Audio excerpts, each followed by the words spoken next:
It's back to me for a sec. Alors, moi. Nous allons maintenant passer à la dernière présentation de Janet Crida, notre chercheuse principale à la SCHL. Elle va parler de 2 études qui intéresseront sans doute le groupe. Merci. Merci, Neil.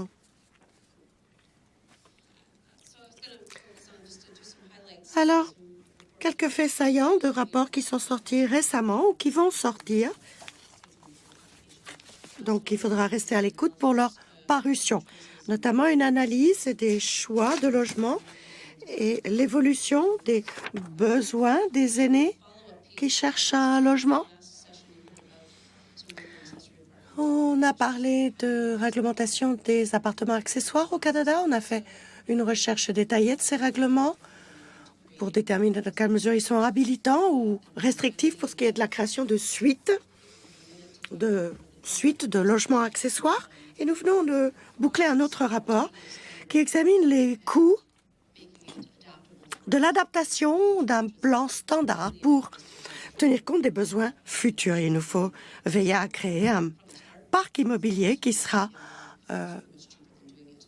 adapté aux besoins futurs parce que c'est beaucoup moins coûteux de construire en fonction de cela que d'apporter des adaptations ultérieurement. Alors, tout d'abord, l'analyse des choix de logement et de l'évolution des besoins des aînés en matière de logement. Il y a 3 objectifs de base dans ce projet. On examine le schéma actuel de recours à ces logements pour aînés avec services de soutien. Et nous voulons aussi déterminer les facteurs qui mènent à la décision d'emménager dans un de ces logements, les caractéristiques des aînés les plus susceptibles de les emmener. Nous avons eu une enquête qui visait ceux qui ont 45 ans et plus. On a utilisé ces données pour déterminer quelle est la situation. On posait plusieurs questions. Est-ce que vous habitez dans un logement avec service de soutien? Est-ce que cela vous intéresserait? Et cela nous a aidés. Il y a eu plusieurs questions socio-économiques qui ont été posées et l'idée était de faire des modèles prévisionnels. Donc, c'était 25 000 participants et cela nous a donné des données probantes. Il y avait 3 éléments au projet. Nous avons voulu faire un examen approfondi d'ouvrage. On a fait une ventilation en fonction des catégories d'âge, avant 45 ans, 45 à 64, 64 à 75 et les plus âgés encore, pour voir ce qui les motive dans leur choix de logement, pour ensuite voir si on pourrait faire de la modélisation axée sur le futur, en examinant la population actuelle et en essayant de déterminer quelle personne sera à la recherche ultérieurement de ce type de logement. L'examen a été très vaste. On a examiné donc non seulement les logements avec services de soutien, mais les transitions. C'était un vaste examen. Et dans le modèle prévisionnel, nous avons étudié les choix en fonction de ce que nous avons pu trouver dans la documentation. Alors, il n'y a pas eu beaucoup de surprises dans l'examen des ouvrages, mais on a voulu choisir les facteurs déterminants, alors liés à la forme physique, à la santé, l'état de santé du conjoint, ceux qui ont une capacité limitée, les facteurs d'ordre social et psychologique, y compris le désir de réduire sa responsabilité. Cette femme avec le râteau a l'air très gaie, très contente. Moi, je serais moins enthousiaste si j'étais attelée à la même tâche, mais voilà. Donc, des facteurs déterminants, peur du changement, perte de ses habitudes, de sa routine, ce sont des facteurs qui interviennent. Le désir de vivre près de parents ou de sa communauté culturelle ou ethnique, la peur de perdre son indépendance, toutes ces choses sont citées dans la documentation. Pour ce qui est des déterminants démographiques, l'âge, le sexe, le niveau d'instruction, que vous soyez marié, veuf, veuve, en cohabitation, d'autres choses comme la disponibilité d'enfants, d'aide, le fait d'avoir des enfants à proximité. Nous vivons cela, certains d'entre nous, avec nos parents vieillissants. D'autres facteurs, par exemple l'emplacement du logement. Est-ce qu'il y a une option dans votre quartier qui vous permettrait de ne pas quitter votre quartier? Services de transport, etc. Accessibilité. Donc, cet examen des ouvrages a englobé beaucoup de choses. La vitamine D est ressortie aussi du côté médical. Dans la documentation, on a trouvé des éléments permettant d'établir un cadre. Voici donc un modèle comportemental qu'on a adapté. Il est utilisé dans les services de santé et on l'a appliqué. S'agissant de catégoriser, classifier les différents déterminants dont je viens de parler. Alors, caractéristiques prédisposantes, ressources habilitantes, besoins et recours aux services. Donc voilà. Alors, caractéristiques prédisposantes, le sexe par exemple, pays d'origine, le fait d'être autochtone ou pas, ressources habilitantes, situation conjugale, quartier, cohésion, disponibilité de soutien, statut actuel côté logement. Le besoin perçu, ce serait votre auto-évaluation de votre état de santé cognitif, mental, physique et vos besoins en fonction de votre état. Alors, en plus d'identifier différents déterminants identifiés dans la documentation, certains des thèmes qui sont ressortis n'étaient guère étonnants. Disponibilité de soutien, autosuffisance à la maison, choc négatif. Alors, si un conjoint meurt, s'il y a un accident catastrophique, un changement de santé majeur, normes culturelles. Alors, statut d'immigrant, ethnicité et la situation financière aussi, bien sûr. Planification pour le long terme, les aspects qui ont un impact sur votre situation financière. Tout cela a été cité dans la documentation.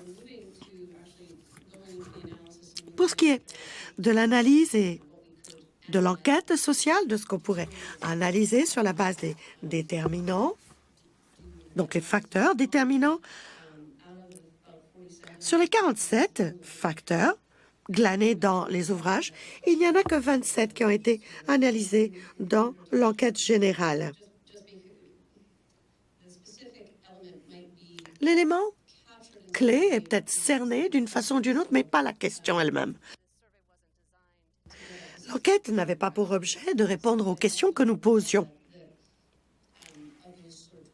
Donc, sur les 27 cernés dans les données, seuls 10 environ concernaient directement les logements avec soutien. Donc, ça ne cadrait pas parfaitement avec nos objectifs. Mais cela nous a éclairés en vue de travaux de recherche futurs à entreprendre. Donc, voilà ce qu'on nous a donné. Alors, ont été inclus des facteurs comme la disponibilité de soutien à la maison, fonctionnement physique, donc soins, état de santé, proximité des enfants. Mais il y avait d'autres choses aussi. Permis de conduire, peur du changement, d'autres questions qui n'ont pas été abordées dans l'enquête.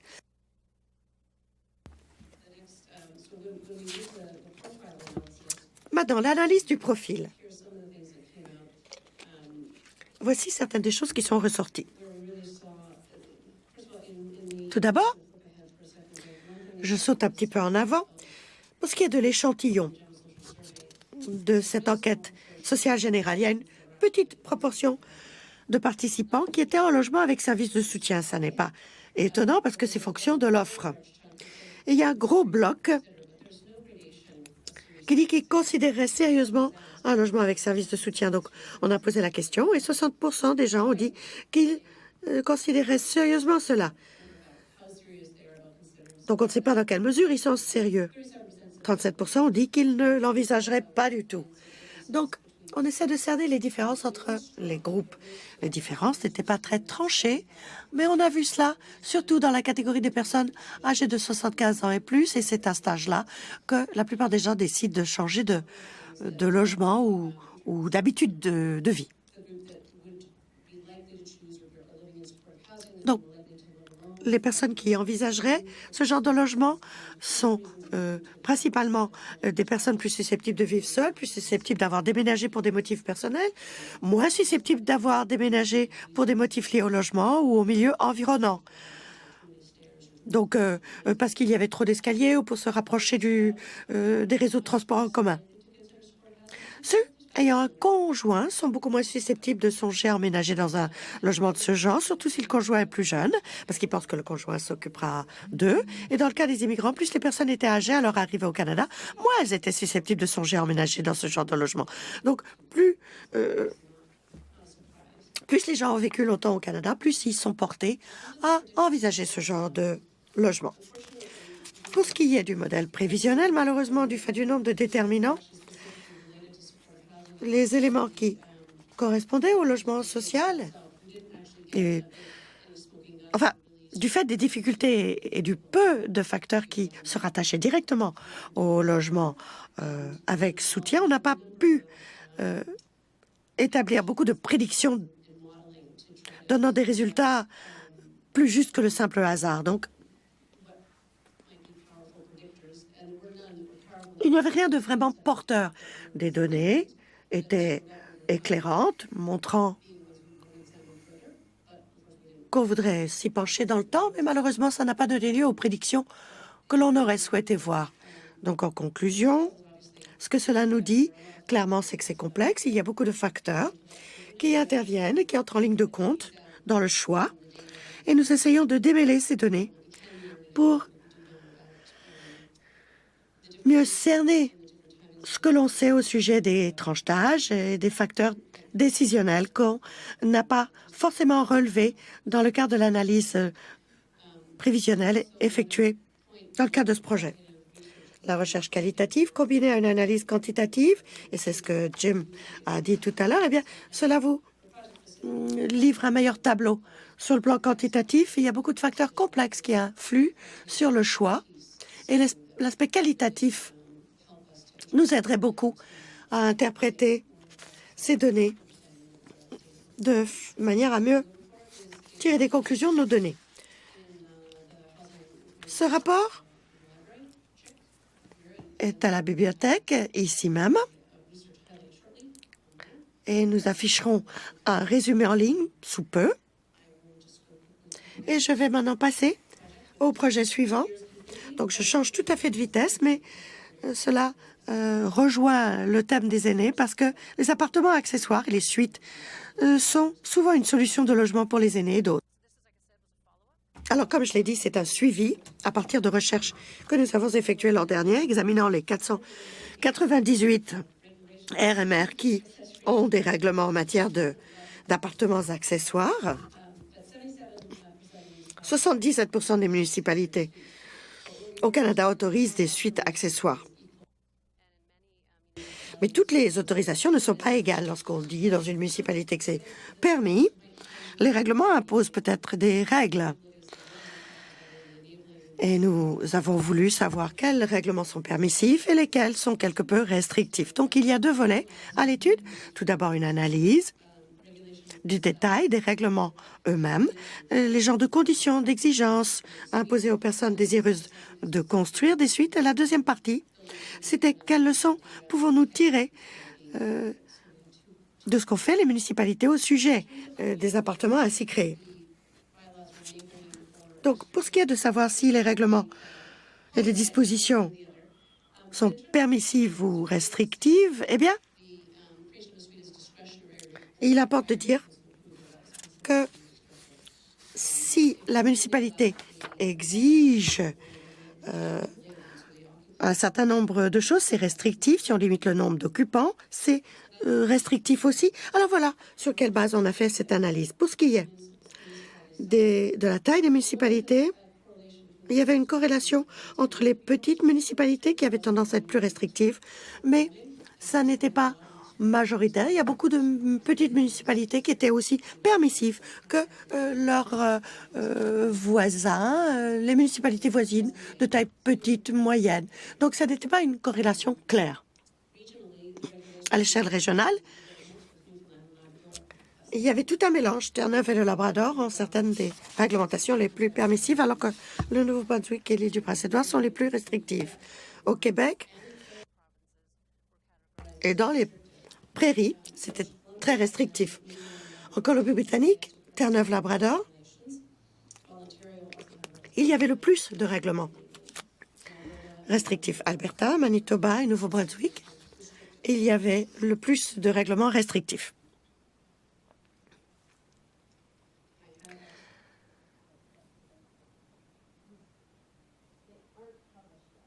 Je vais vous distribuer ce document qui n'est pas encore publié.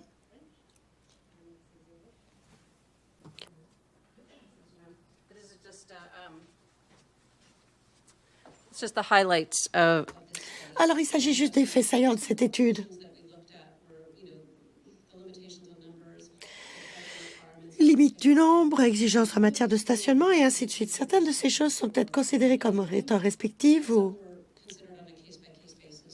habilitantes, mais par exemple, le stationnement en milieu urbain, ça pourrait être considéré comme restrictif, mais en milieu rural, ce ne serait pas la même situation. Donc, on a donné une cote. Tout le rapport est en train d'être rédigé. Il devrait bientôt être disponible à la bibliothèque. Certaines des choses intéressantes qu'on a examinées, comme je l'ai dit, c'était les chiffres, le deuxième volet de la recherche. On a trouvé plus de 15 000 appartements accessoires créés pendant les 3 années qu'on a examinées. C'était une sous-estimation parce que le taux de déclaration des municipalités était de 70 %. Et les grandes villes comme Toronto et d'autres ne pistent pas cela suffisamment. Et donc, cela ne figure pas dans les chiffres. C'est donc une sous-estimation. En dépit de cela, c'est un bon ensemble de données. Nous avons demandé si c'était des rénovations ou des logements neufs. Et les ratios sont sans doute juste, les pourcentages. Il y a beaucoup de logements neufs, mais la plupart sont rénovés. On a voulu aussi savoir si c'était à l'intérieur de la résidence principale ou à l'extérieur. Donc, le ratio, c'est 14 contre 86 %.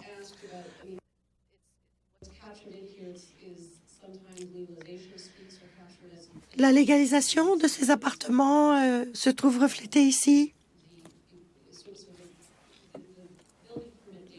Donc, les données pour les permis de construire et les données fournies par les municipalités étaient déséquilibrées, mais c'était un bon point de départ. Ça nous donne une bonne base pour trouver un meilleur modèle de prévision.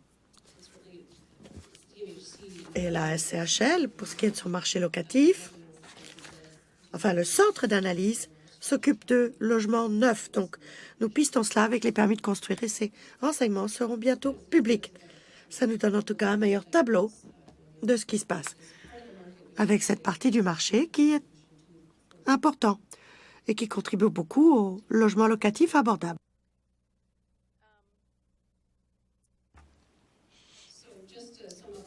Alors, pour résumer, comme beaucoup d'entre vous le savent, les appartements accessoires offrent des avantages aux locataires, aux propriétaires, à la collectivité. On voit les prix des maisons continuer d'augmenter, les pressions pour les aînés augmentent et cela fait partie du tableau. Donc, nous suivons cela avec intérêt, ce segment du marché. Il y a d'autres ressources sur notre site web, sur les appartements accessoires. Avant de conclure, je vais vous parler un petit peu du projet que nous avons fait sur le coût de l'inclusion d'appartements accessoires. Alors, si l'on inclut l'accessibilité pour faciliter le maintien des gens à la maison, l'étude montre que le gros des dispositifs d'accessibilité amène des coûts négligeables à la construction. Un petit nombre, cependant, donne lieu à des coûts élevés. Là où, par exemple, il faut que la fondation soit plus large. C'est là que la plus grosse part des coûts intervient. Notre étude a été faite dans 5 municipalités à l'échelle du pays. Et la construction, enfin, nous avons examiné tout l'éventail de logements, maisons unifamiliales, logements à 1 étage, 2 étages, à 2 chambres à coucher et plus, et on a trouvé que la construction de ces pavillons, ça ajoute 6 à 12 au coût de construction standard en fonction de l'emplacement et du modèle. On a pris des modèles standards, pas des modèles prêts à être adaptés. Donc, dans certains cas, il y avait un peu plus de difficultés pour obtenir le résultat voulu. Mais c'est très utile de voir où interviennent les coûts et ce qu'on peut faire pour peu de coûts, en fait. Et ça montre que bien que les coûts de l'accessibilité ne soient pas insignifiants, ils pourraient être inférieurs à ce qu'on aurait peut-être à investir pour adapter un logement qui n'a pas été conçu pour cela au départ. Donc, c'est plus coûteux de rénover après coup. Et les fournisseurs de logements abordables pourraient également bénéficier de gains d'efficacité. Donc, avec l'accessibilité, ça permet une meilleure adaptation future. Donc, ça aide à informer, à éduquer le secteur. Je pense que c'est à peu près tout pour moi. Merci, Janet. Y a-t-il des questions pour Janet?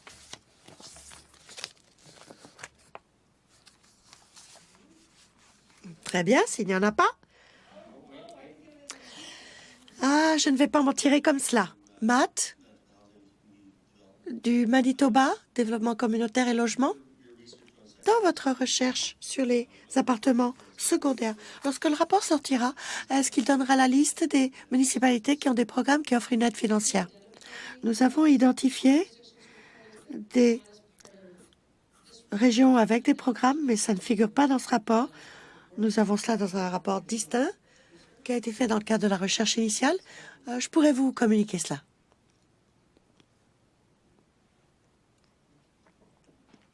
Alors, je balaye la salle du regard. D'autres questions pour Janet sur cette recherche fort importante de la SCHL?